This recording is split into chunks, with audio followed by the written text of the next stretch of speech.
चीता की चाल, बाज की नजर और बाजीराव की तलवार पर कभी संदेह नहीं करते। जी हाँ, चीता अपनी चाल के लिए ही पूरी दुनिया में फेमस है। जानवरों की दुनिया का उसेन बोल्ट कहा जाने वाला जानवर चीता धरती पर रहने वाले सारे ही जानवरों में सबसे तेज होता है। आप इसे दौड़ते हुए देखेंगे तो यही कहेंगे कि ये तो सचमुच हवा से बातें करता है। तो आखिर ऐसी क्या खास बात है चीता में कि ये इतनी तेज दौड़ लगा लेता है? क्यों आखिर कोई भी जानवर इसे हरा नहीं सकता? आज के इस वीडियो में हम करीब से जानने की कोशिश करेंगे कि चीता के सबसे तेज दौड़ लगाने के पीछे की आखिर असली वजह क्या है। तो चलिए बिना देरी के वीडियो शुरू करते हैं। आप वीडियो छोड़कर कहीं जाइएगा नहीं, वरना चीता के बारे में कुछ बहुत इंटरेस्टिंग फैक्ट्स मिस कर देंगे आप। अपनी बुलेट जैसी स्पीड के लिए जाना जाने वाला ये जानवर अफ्रीका के जंगलों में पाया जाता है। ईरान के कुछ हिस्सों में भी कुछ गिने चुने चीता पाए जाते हैं, मगर एशिया के चीता अफ्रीका के चीता से साइज में जरा छोटे होते हैं। चीता भी लेपर्ड और लायन की तरह कैट फैमिली का ही मेंबर है। इन्हीं की तरह खूंखार शिकारी है, मगर इस बेचारे में एक कमी है कि इन जानवरों की तरह ये दहाड़ नहीं सकता। यानी इसकी आवाज से तो इससे कोई डरने वाला नहीं है, मगर इसकी स्पीड से हर किसी को डरना पड़ता है। हिरण और बोर जैसे जानवरों को जहां दूसरे शिकारियों के सामने अपनी तेज स्पीड का एडवांटेज मिलता है, वहीं चीता के सामने उनकी ये काबिलियत भी धरी की धरी रह जाती है। जंगल की दुनिया में वैसे तो पेरेग्रीन फाल्कन नाम के पक्षी को दुनिया का सबसे तेज क्रिएचर माना जाता है। ये जब नीचे की तरफ डाइव लगाता है तो इसकी स्पीड करीब 400 किलोमीटर/आवर तक चली जाती है, मगर धरती पर रहने वाले जानवरों के मामले में चीता का मुकाबला कोई नहीं कर सकता। एक स्टडी के मुताबिक एक चीता की मैक्सिमम स्पीड हो जाती है करीब 120 किलोमीटर/आवर। वाह, यकीन नहीं होता। दुनिया के सबसे तेज आदमी उसेन बोल्ट की भी मैक्सिमम स्पीड केवल 44 किलोमीटर/आवर है। अब आप अंदाजा लगा सकते हैं कि चीता कितना तेज दौड़ता है। हालांकि ये हर समय इसी स्पीड पर नहीं दौड़ता। इसकी एवरेज स्पीड तो 65 किलोमीटर/आवर के आसपास ही होती है। कभी कभी बस जरूरत पड़ने पर ही ये अपनी सुपर पावर का इस्तेमाल करता है, और ये बहुत ज्यादा लंबे समय तक भी नहीं दौड़ते। आप यकीन नहीं करेंगे, चीता केवल 3 सेकंड्स के अंदर अंदर अपनी स्पीड को 0 से 100 किलोमीटर/आवर तक एक्सेलरेट कर सकता है। 3 सेकंड में मुझसे तो करवट भी बदली नहीं जाती, और ये चीता 100 किलोमीटर/आवर पर पहुंच जाता है। भाई वाह, मानना पड़ेगा, चीता को best sprinter of the world ऐसे ही नहीं कहते। इसीलिए ये ज्यादा देर तक नहीं दौड़ते, क्योंकि जरूरत ही नहीं पड़ती। पलक झपकते ही अपने शिकार तक पहुंच जाते हैं, तो बेवजह ज्यादा देर दौड़ने की मेहनत क्यों करना। अब जरा समझने की कोशिश करते हैं कि आखिर ये चीता इतनी तेज दौड़ लगा कैसे लेता है। सबसे पहली बात तो इनकी शारीरिक बनावट इन्हें सुपर फास्ट बनाने में बड़ा अहम रोल प्ले करती है। ये अपने शरीर के आकार की तुलना में बहुत ही कम वजन के होते हैं, यानी इनका शरीर बहुत हल्का होता है, और इसलिए ये बड़ी आसानी से इतनी तेज भाग लेते हैं। अगर इनकी हाइट की बात करें तो ये करीब 3.2 फीट ऊंचे होते हैं, यानी एक शेर की तुलना में केवल 0.8 फीट छोटे। मगर वजन के मामले में ये शेर की तुलना में केवल 1/4 ही होते हैं, यानी जहां शेर का वजन होता है करीब 250 किलो, वही एक चीता ज्यादा से ज्यादा केवल 70 किलो वजनी हो सकता है।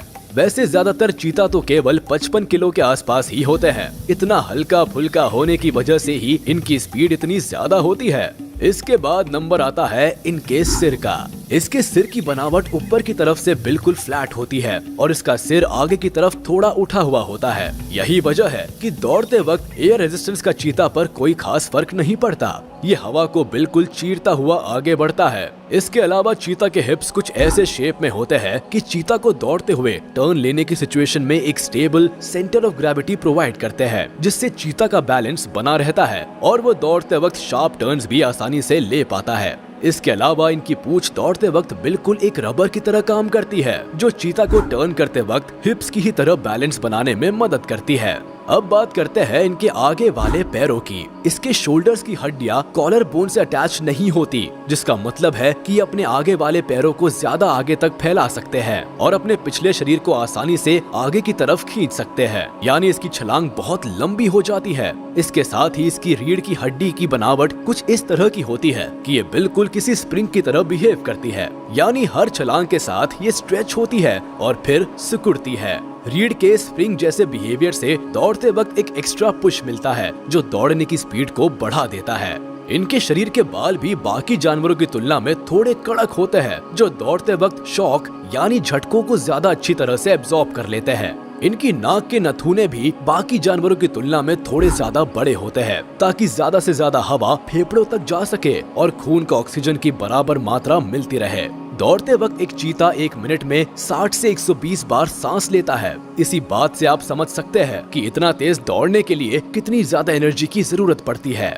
जिस तरह इनके शरीर की बनावट है, इससे साफ जाहिर होता है कि इनकी छलांगे ही इन्हें इतना तेज दौड़ने में मदद करती है। चीता एक बार में करीब 7 मीटर की छलांग लगा सकता है। सबसे कमाल की बात तो ये है कि दौड़ते वक्त एक चीता जमीन पर रहने से ज्यादा तो हवा में रहता है। यानी यूँ समझिए कि चीता दौड़ता नहीं है, बल्कि वो तो हवा में तैरता है। कैट फैमिली के ज्यादातर शिकारियों से उलट ये अपना शिकार दिन के उजाले में ही करते हैं। साइज में छोटा होने की वजह से ये ज्यादातर खरगोश और पंछियों जैसे छोटे जानवरों को ही अपना शिकार बनाने की फिराक में रहते हैं। मगर इसका मतलब ये नहीं कि ये बड़े जानवरों को शिकार नहीं बना सकते। कभी मौका लगने पर ये हिरण और विल्डेबीस्ट को भी अपना शिकार बनाने से नहीं चूकते। चीता ज्यादातर ग्रुप्स में ही होते हैं और इनके ग्रुप में ज्यादातर मेल्स ही होते हैं। इनमें भी आपस में खून का रिश्ता होता है। बड़े शिकारियों को काबू में करने और अपने इलाके की रक्षा के लिए इनका ग्रुप में रहना बहुत जरूरी होता है। वैसे कुछ चीता अकेले रहना भी पसंद करते हैं। खासकर फीमेल्स हमेशा अकेले रहती है, मगर फीमेल को अट्रैक्ट करने और फैमिली बनाने में ग्रुप में रहने वाले चीता को सफलता ज्यादा मिलती है। ये बड़े सोशल एनिमल होते हैं और अपने परिवार और इलाके की रक्षा के लिए बड़े कमिटेड होते हैं। ये अपनी सूसू से और पंजों के नाखूनों से जमीन पर निशान बनाकर अपनी टेरिटरी डिफाइन करते हैं। यानी इस एरिया के अंदर आने वाले जानवरों पर इनका हक होगा। खैर, चीता को अपने शिकार को मारकर बहुत जल्दी खाना पड़ता है, क्योंकि गिद्ध, ईगल, लेपर्ड, हायना और लायन जैसे दूसरे शिकारी जानवर और पक्षी इनके किए शिकार पर हाथ साफ करने पहुंच जाते हैं। चीता इतने ताकतवर नहीं होते कि इन जानवरों से लड़ाई मोल ले सके। यानी मेहनत बेचारे चीता करते हैं और सारी मलाई दूसरे ताकतवर जानवर चट कर जाते हैं। चीता के बच्चे बड़ी मुश्किल से बचते हैं। ये भी इस जानवर की विलुप्त होने की बड़ी वजह है। अफ्रीका में 90 के दशक में हुए एक शोध से पता चला था कि चीता के 95% बच्चे मैच्योर होने से पहले ही मर जाते हैं। यानी चीता के 100 बच्चों में से 5 ही बड़े होने तक जिंदा रहते हैं। हालांकि 2013 में हुई रिसर्च बताती है कि इनके बच्चों के बचने की उम्मीद 36% तक होती है। चीता के बच्चों के मरने के पीछे शिकारी जानवर होते हैं। इनमें शेर, लकड़बग्घे और शिकारी परिंदे शामिल है। आमतौर पर चीता के बारे में ये माना जाता है कि ये ज्यादा लंबे वक्त तक दौड़ नहीं लगा सकते, क्योंकि इनकी बॉडी इतनी ज्यादा ओवरहीट यानी गर्म हो जाती है कि इन्हें रुकना ही पड़ता है। दरअसल ये बात पूरी तरह से सच नहीं है। दौड़ने के साथ साथ इनके शरीर की गर्मी बढ़ने पर एक स्टडी हुई थी, जिसमें कुछ चीता को ट्रेडमिल पर दौड़ाया था, जिसके साथ थर्मामीटर भी अटैच था। तब ये बात निकल कर आई थी, शरीर के जरूरत से ज्यादा गर्म होने की वजह से चीता ज्यादा लंबे समय तक दौड़ नहीं लगा पाते। मगर ये स्टडी वाइल्ड सिनेरियो को ध्यान में रखकर नहीं हुई थी और फिर जंगल में भी चीता को लंबी दौड़ लगाते देखा गया है। ऐसे में चीता के ज्यादा देर तक नहीं दौड़ने के पीछे उनके शरीर के टेम्परेचर को रीजन नहीं माना जा सकता। मगर इस बात में तो कोई दो राय नहीं है कि चीता की संख्या धरती पर दिन ब दिन कम होती जा रही है और इसकी सबसे बड़ी वजह हम इंसान है। बढ़ते सिविलाइजेशन के चलते इनके घर और जंगल तबाह हो रहे हैं और ग्लोबल वार्मिंग की वजह से इन्हें जीने और सरवाइव करने में मुश्किलें आ रही है।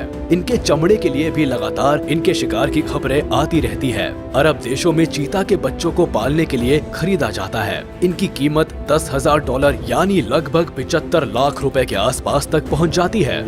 ये भी चीता की तस्करी और इनके खत्म होने की बड़ी वजह है। जैसा कि हम बात कर चुके हैं कि चीता अब केवल अफ्रीका और ईरान के ही कुछ हिस्सों में बच गए हैं, मगर पहले ये पूरे अफ्रीका और भारत को मिलाकर लगभग पूरे सेंट्रल ईस्ट एशिया में पाए जाते थे। अब हालात ये है कि पहले की तुलना में अब ये केवल 20% हिस्सों में ही रह गए हैं। एक्सपर्ट्स का तो ये भी अनुमान है कि आने वाले 10 सालों में इनकी जमीन 10% तक और कम हो जाएगी। एक जमाना था जब इन्हीं चीता की एक और प्रजाति जो साइज में लगभग इनकी दोगुनी हुआ करती थी, सेंट्रल एशिया के देशों में पाई जाती थी, मगर समय के साथ ये पूरी तरह से लुप्त हो गई है। आज के चीता की ये प्रजाति भी लगभग उसी हाल में पहुंच गई है। अगर अब भी इन्हें बचाने की जुगत नहीं की गई तो वो दिन दूर नहीं जब जंगल का ये फास्टेस्ट स्प्रिंटर केवल किताबों में सिमट कर रह जाएगा।